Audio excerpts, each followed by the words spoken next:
So, guys, welcome to Startup Grind. Startup Grind is the world's largest community of startups, founders, innovators, and creators. We host thousands of events, but more than that, Startup Grind is a community. We bring like minded yet diverse individuals together to connect, to learn, to teach, to help, to build, and to belong. We do this daily through our local event, flagship conferences, startup programs, and online media and content, collectively reaching over 3.5 million individuals worldwide. In Startup Grind, we have over 600 chapters spread across more than 125 countries. Our values have kept us together. We believe in making friends, not just contacts. We believe in giving, not taking. We believe in helping others before helping yourself. Now, Startup Grind Asaba. Startup Grind Asaba was born from a desire to connect and organize entrepreneurs in a manner that empowers them to grow, leveraging on the resources available within the local ecosystem and partnerships available through Startup Grind Global Systems, and truly helping the entrepreneurs to connect with the relevant resources to build and to scale their businesses globally. Basically, we're a think tank of homely entrepreneurs adopting technologies to grow our businesses. Thank you very much for joining us on Startup Grind. We have with us here uh, this afternoon Tushar Kansal, the CEO and founder of Consultancy Ventures. And a lot of people are struggling with articulating their ideas when it comes to presenting it in a manner that captivates the attention of investors or that communicates what the essence of the deck actually.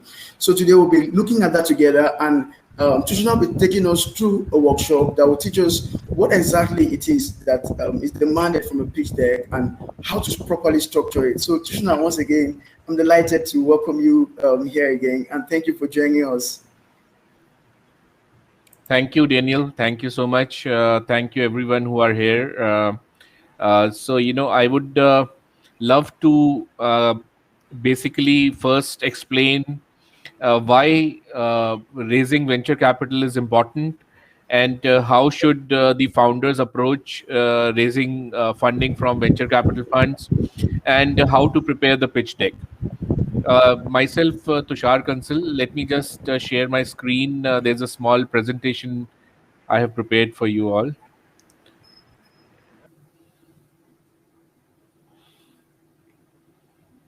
So, how to create a pitch deck?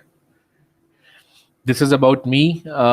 I have, I'm I did my executive education from Harvard Business School.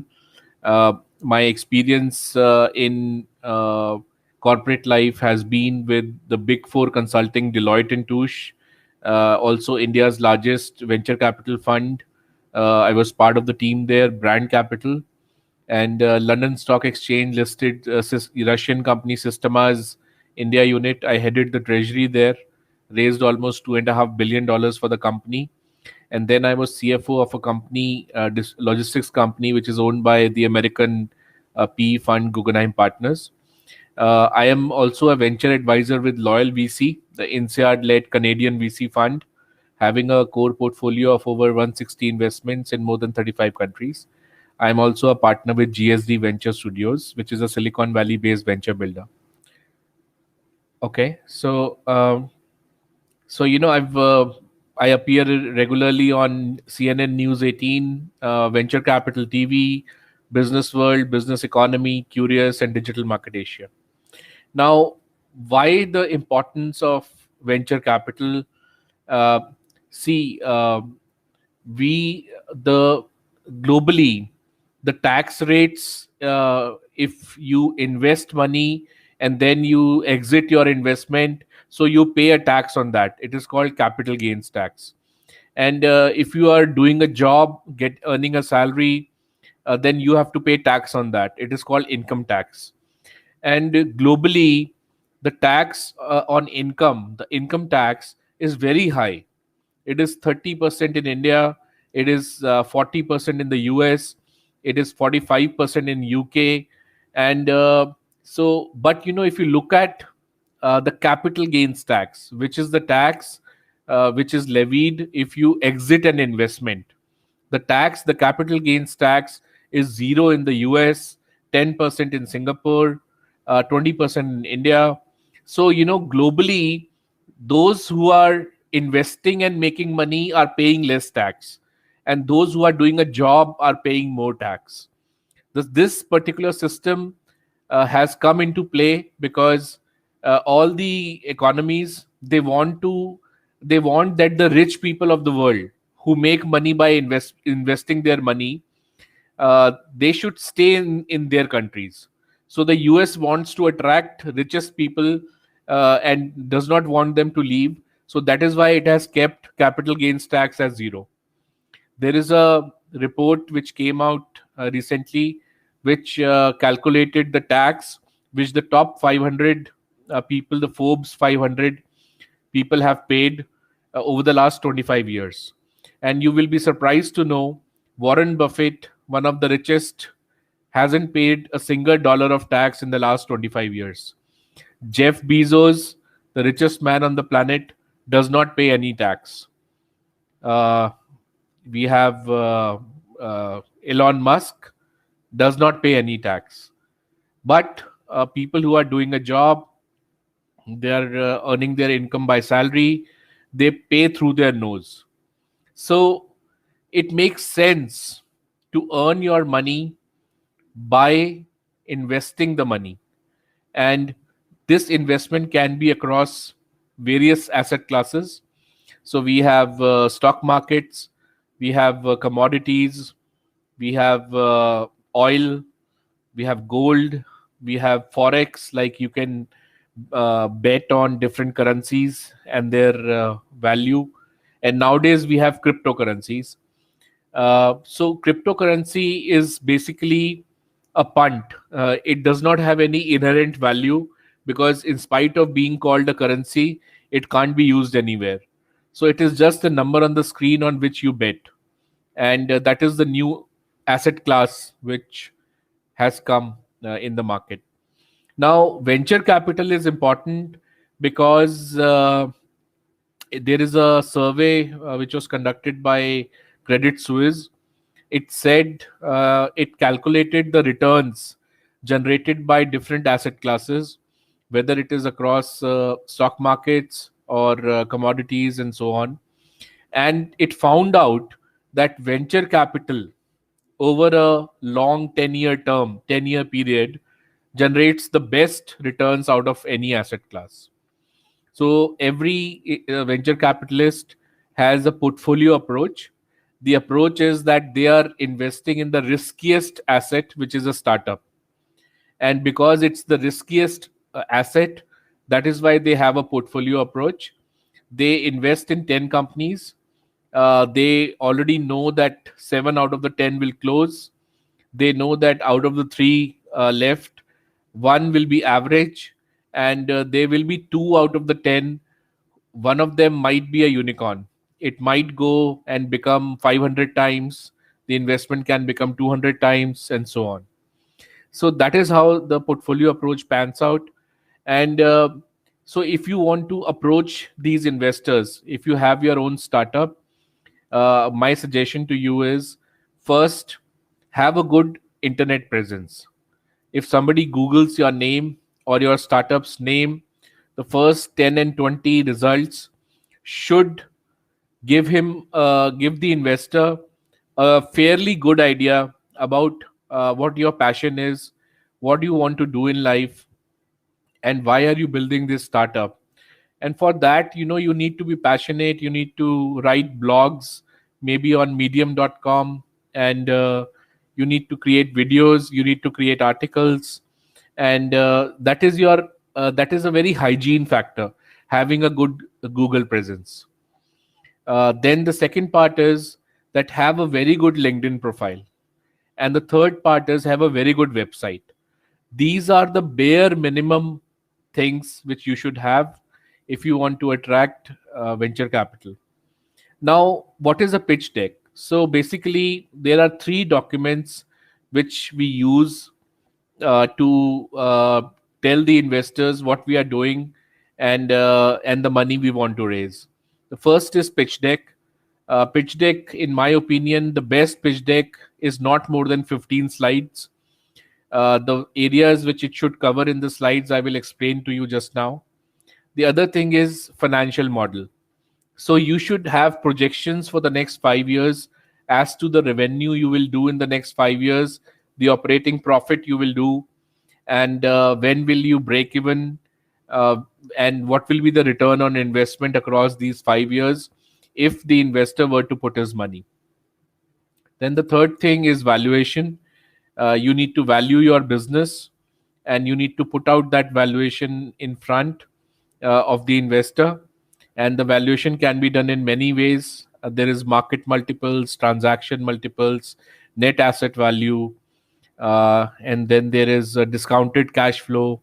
So the best valuation which we use for startups is discounted cash flow, which basically means make an estimate of the cash flows, free cash flows available to the business in the next 5 years, and then calculate their present value. In simple terms, this is what it means. Then the third document, which is important, is a business plan. It is a 25-page project report which covers the business in more detail, like distribution strategy, go-to-market strategy, and so on and so forth. Now, today's topic is how to create a pitch deck. If you look at what is a pitch deck, a pitch deck is a document that gives a brief overview of your business plan, and something which helps potential investors understand your startup. What is the importance? It is the first impression of your startup before investors, and you have to make sure that your pitch deck is the best. It should convey your story, easy to understand, informative, and it should be convincing. Now, what are all the areas which should be included in a pitch deck?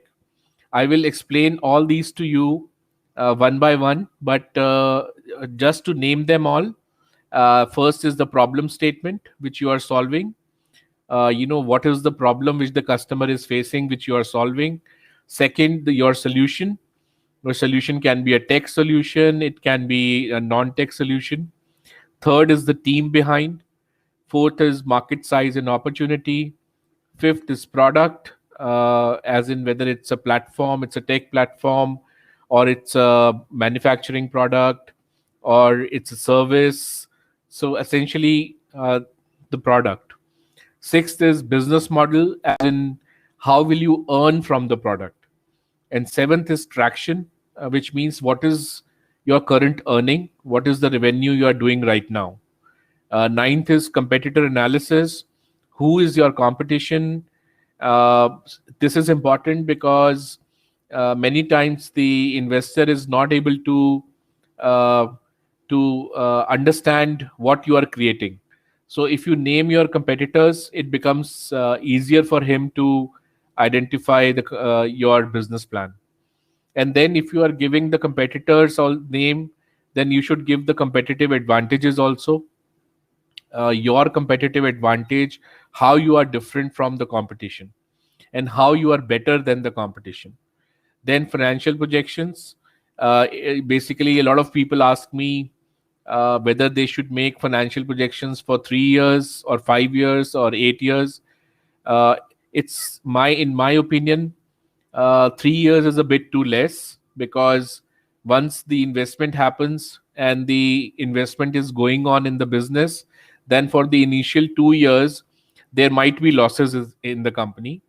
So break even will happen around the second and the third year, and then money recovery will start, and return for investor will start in the fourth and the fifth year. So it's best to give financial projections for 5 years. Then the ask, what are the funds you are asking. You might be asking $1 million or $0.5 million or $25 million. And then the use of funds. So if the investor gives you this money, then how will you use it? Then the last is future roadmap. Future roadmap would mean your future goals, not only in terms of financial numbers, but also in terms of number of customers, number of offices, number of product launches, entering new markets, and so on. Now, I will explain them one by one. First is the problem statement. Now, you know that the environment is getting troubled. We have freak floods, we have torrential rains, we have sudden earthquakes, and the environment globally is going haywire. So, if you want to see that as a problem for the human beings and you want to solve it, then you might solve it by renewable energy, or you might solve it by having organic products. And so, what is the exact problem you are solving? So, the problem can be as fundamental as uh, like finding a taxi. So, Uber solved that problem, and it solved it in such a beautiful way that it brought the solution onto your fingertips through the smartphone. So the problem you are solving, uh, you know don't try to solve a problem which is which is very, which is like very fancy, and there is no practical solution to it. So, try to solve a basic and fundamental problem. And when you are giving the problem in the pitch deck, then use pointers and don't be repetitive. And the problem can be, you can be like, lack of luxury products with the majority of the population. So that is also a problem. uh, Bringing in renewable energy is a, to solve the environmental problem is a problem. Then, there are impact problems. So impact funds are those funds which invest in ESG factors: environmental, social, and corporate governance. It can be about women. You may be wanting to increase the participation of women in corporate boardrooms, or in jobs, or in entrepreneurship. That is also a very valid problem to solve. So you, maybe for solving that, you might want to open a women focused accelerator, women focused venture capital fund, women focused incubator. So these are, I'm just widely throwing the different type of problems which can be solved. uh, or you might be finding a, so, a lot of stock market based softwares which allow you to trade in stocks. A lot of them are very, very, they have hundreds of options on the screen. So the customer is confused that, which button does what. So you might be solving that problem and coming out with a very simple, easy to use SaaS based platform for solving the stock market platform issue. So it can be any such things, but do remember that the more fundamental the problem is, the better you will be in creating a business out of it. In the sense that, look at Amazon. Uh, it's said that nowadays jobs are less and salaries are more. So companies are keeping less people and taking more work from these people. So the time available with the employees to do shopping and to go out of the house is much less. So Amazon said that, in the future people will be ordering stuff in their homes. They want it good quality, they want it at cheap price, and they want it fast. Now, if all these three were to be solved, then Amazon would need to create a huge number of warehouses, have best in line technology, and workforce which is very disciplined, and also have a great technology platform which will allow seamless ordering and cancellation, and have the best range of products.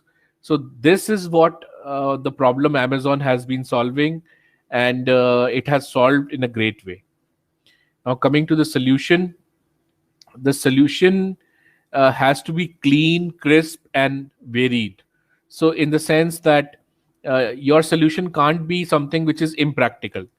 Now, uh, my city where I put up, it has a huge pollution problem. There used to be a bigger pollution problem, but it was solved quite a bit because the new European engine standards were promoted by the government, so the pollution reduced. And then CNG enabled cars were allowed, CNG pumps were opened, and now electric vehicles are coming in. But some of the businessmen, they said we will install smog towers. So smog is the dust which gets settled down on fog, and it hangs in the air, and the whole city looks dark and gloomy and polluted. So they said we will install smog towers which will clear out the smog. Now clearly this solution is not practical, because the smog tower really can't suck out all the smog from the entire city. And how many smog towers can you install? So the real solution is not installing smog towers, but going to the source of the problem as to where the pollution is coming from, and then solve it. Maybe by introducing electric vehicles, maybe by a lot of other means like putting solar panels, and reducing oil usage, and you know and so you know so the solution has to be something which makes money also, because it has to be sustainable and scalable. If it sustains on itself, makes money by itself, it will go a long way. It will keep on sustaining and scaling. So that is the solution which it has to be a constructive solution which you have to give to the investor. Third part is the team behind. Just like there is minimum viable product, MVP, and there is product market fit, PMF, similarly there is founder market fit, which means how best is the founder placed to execute this business successfully. Has he done it before? Is he from does he have the skill set required to execute such a project?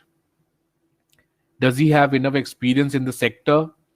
Or if he does not have experience in the sector, does he have enough relationships across this sector to and so the team is very important. It has to be a balanced team. So you have to state the role and credentials of each team member on the slide. And your team should be highly compatible for solving the problem effectively. The roles should be distinct but complementary. So have a finance guy, have a marketing guy, have a product guy. If you are a technology company, have a technology guy. They all might not be founders. You can have probably two founders or three founders, and the others maybe CXOs who are getting a salary plus getting ESOPs, employee stock option plans, which are shares issued to the employees. Because you're a startup, you can pay less salaries, so you give them a benefit of allotting them some ESOPs, some shares, so that it's a way of compensating their effort. And so the team is very important. Let me tell you, the investors who I meet, they say that more than the importance of a product, uh, more important are the founders, because the product might be flawed. It can be changed. You can change the product later on, or you can pivot the business model also. You can change the business model. So we have seen a lot of companies who changed the business models completely. And especially after COVID, when 40% of the businesses have been severely impacted, a lot of the startups have actually survived because they pivoted to a model uh, which was aligned with the new reality, the new normal. And adopting technology is a very big and critical part of such a pivoting. So the team behind is very important. You have to state the team very clearly in the pitch deck. Next is market size and opportunity. Now, let me tell you, some people feel that this is not very important. But let me tell you that if your market size is small, then the turnover of the company will naturally be small in the future years. So in India, uh, yeah, around 3.5 million people, 3.5 million people invest uh, money in stock markets properly, like not like occasional investor, like regular investment, whose business is stock markets. Now this is nothing. 3.5 million is nothing. I mean, so it becomes a great challenge for anyone to create a business when the market size and opportunity itself is limited. Because if the market size and opportunity itself is limited, you will have to spend precious, valuable money to grow the market. So the egg consumption was not that much. I'm telling this incident of almost 10 years back. And the egg companies, they wanted to increase the egg consumption. So they brought out advertisements. There were advertisements where influencers, celebrities were telling people to eat more eggs. So they had to spend money to grow the market. Now, that is not an ideal situation. Spending your money to grow the market is not an ideal situation. So, uh, you know, always choose a business which has a good market size. One of the funds, Matrix Partners, they were talking to one of my clients, and they said that we look at companies who are in the market with a minimum market size of $5 billion. So amongst the investment thesis of the investors, so every investor has gives their investment thesis on their website. It tells you how much money they put in, at what stage of the company they put in the money, what are the sectors they like, and apart from that, market size. So while you are giving the market size and opportunity, give it in very clear fashion in the pitch deck. State the market size accurately, and also state the subsets of the market. Like, this is the overall market, agriculture market. Within this market, this much is floral market, this much is vegetable market, this much is fruits market, and subsets also. And whenever you are giving the market size figures, you must have taken data from some source. So clearly state the source at the bottom. Source Ernst and Young, source Credit Suisse, source Government of Nigeria. Just give the uh, sources very clearly. The next is product. Uh, Now you can put here pictures of the product. You can put here pictures of the dashboard which people will use. Explain in very simple terms how the product will work. You can put a video also of the product. And let me tell you, if the investor is interested, then looking at your product videos and pictures, he might ask you for a product demo. and then the chances of getting funding from that particular investor will increase exponentially. So always give your product details the best foot forward. And more important than the product is business model. How will you earn money from the product? Product is fine. There is a statistic which says 70% of the businesses close down because they created the wrong product which does not have a demand in the market. So, given this statistic, 70%, imagine you bootstrapped the company, you took venture capital, you created a business, and later on you found out that the demand is not there. A very sad situation to be in. So, always be very clear what's your business model. That's why I advise the startup founders, go for PMF, product market fit. If you are going for PMF, then your pricing, product, different types of products, their pricing, their target customer, their distribution strategy, whether it's a commission based model or it's a monthly or yearly subscription model, what are the sales channels, direct sale channels or wholesale, and all the revenue streams, they are clearly laid out. And so that is the importance of going with PMF, that your business model becomes super clear. And such a clarity attracts investors. And more than that, it assures you that what you are creating is the right product for the customer and the right business model for the customer. Next is traction. It means your current evident achievements in financial terms, like revenue growth, or in non financial terms, like customer growth, or how many vendors increased, how many number of partners increased. So, a lot of companies come to me saying that we are pre revenue, or we are pre seed, or we are seed. So, what happens is that the investor perceives more amount of risk because the money making capacity, the even the product is not available to see, and there is no proof because the money making capacity hasn't been proven.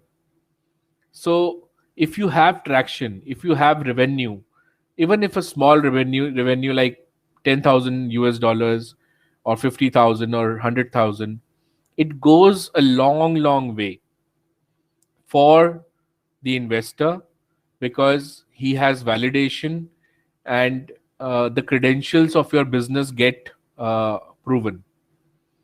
So this is the importance of traction.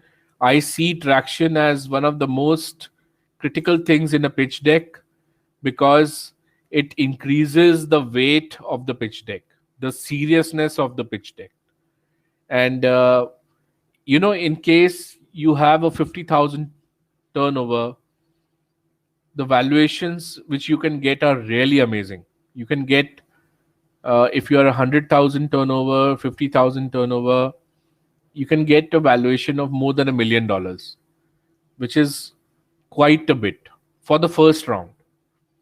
And you know that in the future rounds, the valuation grows exponentially. So if you are raising $0.5 million right now in the first round, the next time you might raise $5 million. And who knows, if things go well, then in the next series A, series B, you might raise $50 million, because the value of the business is in multiple of the financial performance of the business. So multiple of revenue, multiple of operating profit, multiple of net profit. So even if your real business gives you less profit, if it is giving you good free cash flows, the cash flows are good, then the value of the business can be huge. So even if you are earning less from the sale of the service or product, you might earn more from the equity side by selling your shares to the investor. Now, when you sell your shares to the investor, then the company typically issues new shares to the investor. So the money of the investor comes in the company. In very rare cases, the startup founder sells his shares directly to the investor so that the money comes to the startup founder. But investors say our money should be used for expansion of the company. So we will take fresh shares which are issued by the company so that the money comes in the company and the company uses that money to grow the company. And once the growth in the company happens, the value of the shares held by the investor increase in value. And that's how the return comes to the investor. So, next thing is competitor analysis. Identify your competitors in the market. There is a fintech company which has raised $1.63 million from a Taiwanese investor. They are creating a pre-paid money instrument, kind of a debit card for the Gen X, Gen Z, the Generation Z, the young, the youth, and they were trying to perfect their positioning of the product. But one of the investors who was with me, he was not able to understand. So he said, I can't understand what you are creating.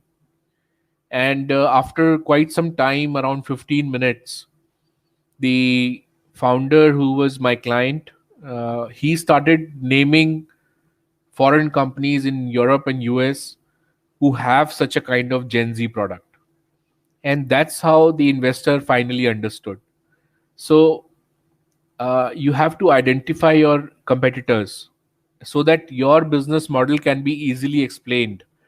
And when you are giving the competitors names on the pitch deck, use X and Y axis. So you can make a X and Y axis across two features of your offering and place the logos of the competitors where they stand in the market according to these two parameters and where your company stands. And since you are giving the competitors names, so you have to give how you are better than the competitor. And you can just use one or two lines to tell how you are better than the competitor or different than the competitor. So this we can say that give your competitive advantages, like ways in which your product is superior to that of your competitor. And you can give barriers to entry. So uh, you are creating an intellectual property, you're creating a new technology, and you have the intellectual property filed for it, and you have the IP number. Naturally, any other company can't copy you because you have the IP. That becomes a barrier to entry for heavily funded and rich companies to enter your market because you have the IP. They'll have to pay you. Then you can state the unique selling proposition, USP. What edge does your product or service have? That is the USP. So ease of use can be one, quick delivery can be one, uh, great quality can be one, and wide variety of choice available can be one. It can be anything. The unique selling proposition. Then the financial projections. It is one of the most important and influential slides in the whole pitch deck. It reflects the to be generated revenue, and don't give unrealistic figures, and don't give very small, unexciting figures also.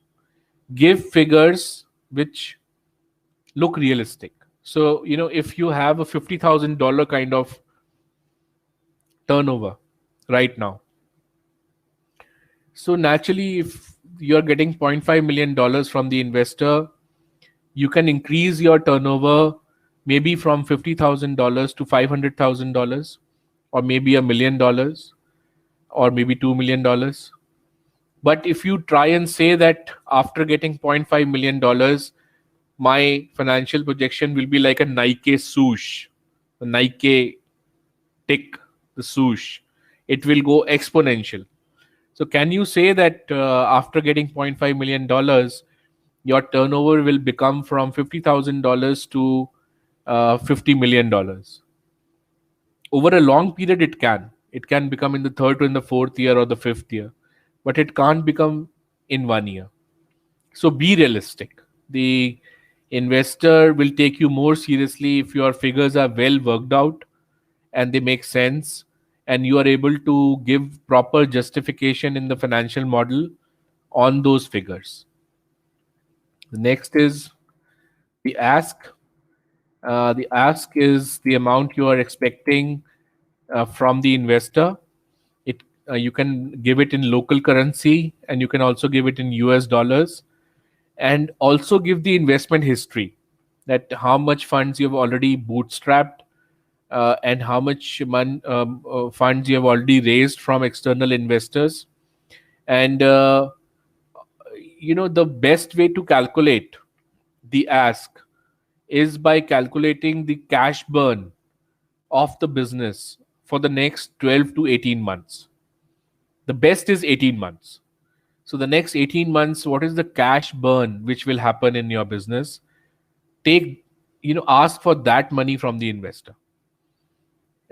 Because if you are taking the cash burn for less time, like probably 6 months, then instead of doing your business, you will be forever raising money.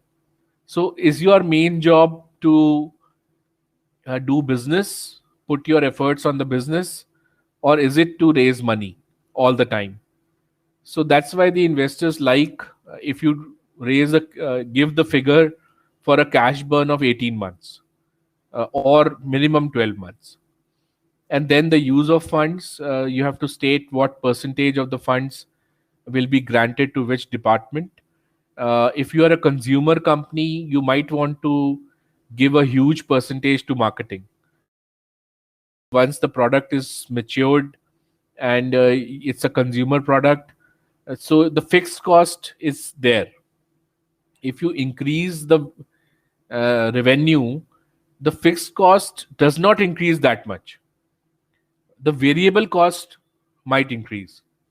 But because the fixed cost does not increase that much, your margins become better. The more you sell, the more your margins become wider. So that's the importance of giving more funds to marketing department in a consumer business. Uh, and in case we are living in a CICD world. CICD means continuous improvement and continuous development. Search about this term on Google. You will find many articles and videos. So if you are giving a tech app, suppose an app, to the customer, he's so much used to seeing regular updates, getting new features, getting a fantastic UI and UX, and also getting regular uh, you know uh, regular information in a way to the customer about the app. So that's called CICD. And in case you are a product or an app related business, you might want to give a good percentage or use of funds to product development. And if there is an edtech company which is the largest edtech company in India, valued at $16.5 billion in its last fundraise. Now their model is, they have the content, they have the video based content. Now they just need to market it. So they employ thousands of people. So they employ thousands of marketing people, and they keep on selling it. I don't like models, but basically what that guy is trying to do is to increase the top line, the revenue, and hence the valuation of the company. And at the same time, keep on plowing in whatever money he's raising into marketing and increasing the marketing team. So instead of using technology that much, he's also increasing the boots on the ground, the marketeers. 86% of keywords related to education are booked by this company. 86%. So he's paying a humongous amount of marketing dollars to Google and Facebook.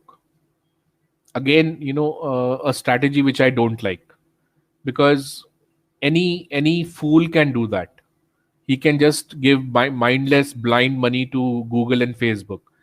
But where is content marketing? Where is SEO?